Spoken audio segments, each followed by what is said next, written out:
Сәлем баршаңызға. Бүгін рассольник жасаймыз. Видеоны қарамастан бұрын каналыма тіркеліп алуды ұмытпаңыз. Ең алдымен қазанға салқын суды құямыз, оны отқа қойып, үстіне сүйегі бар еттен саламыз. Ол болмаса қара кесек етте салуға болады. Сонымен қатар жарты кеседей арпаны жібітуге қоямыз. Үстіне ыстық су құямыз. Арпаны көптеу етіп алуға болады. Ал енді етте қайнап қалды. Оның көбіктерін аламыз. Мен көбігі таза алыну үшін екінші ыдысқа құйып аламын. Және қазанды жуып, сүйекті салып, сол қазанға екінші рет сүзіп аламын.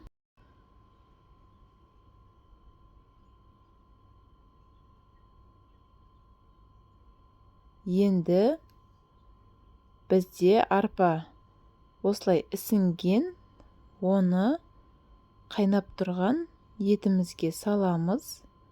Етпен бірге піседі.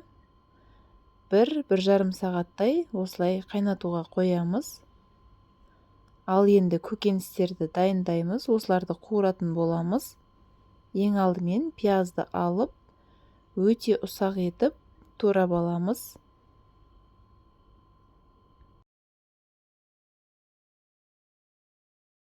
Сәбізді де алып, оны өте ұсақ етіп, кубик етіп кескен дұрыс.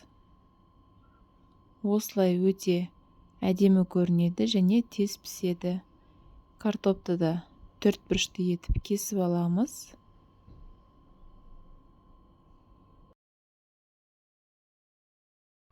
Тұздалған қиярды да алып, оны өте ұсақ етіп тураймыз. Қиярды ұнатпайтындар үшін және сорпада іртік болып, ірі болып тұрмас үшін өте ұсақ болып туралуы маңызды. Арпа мен етіміз қайнап тұр. Осылай баяу отта қайнап тұрады. Ал енді көкөністерді қуырамыз. Қызып тұрған майға пиязды салып қуырамыз. Осылай 1-2 минуттай пияз жұмсарғанша қуырып аламыз. Үстіне сәбізді салып, оны 3-4 минуттай қуырамыз. Енді үстіне картопты саламыз.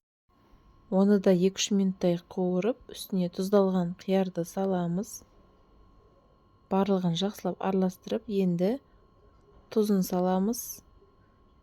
Және паприка саламыз. Қара бұрыштан саламыз. Осы кезде томат пастасынан 1 шай қасық қосуға болады, немесе қызанақ қосуға болады. Тұздалған қиярдың суын үстіне құямыз. Енді картоп пен сәбіз піскенше бетін жауып, орташа отқа қоямыз. Менде 20 минуттай тұрды. Енді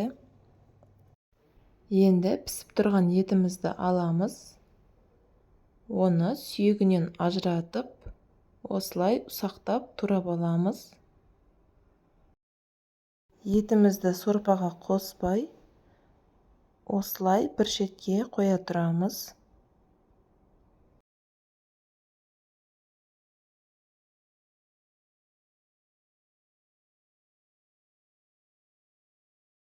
Қуырып алған көкөністерді сорпаға саламыз. Жақсылап араластырып, 10-15 минут қайнатамыз.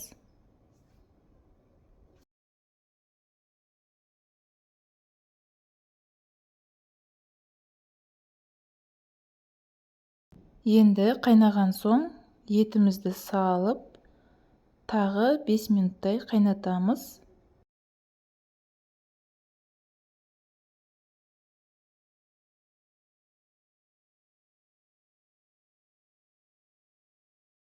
Осындай асқазанға өте жеңіл және пайдалы дәмді сорпамыз дайын.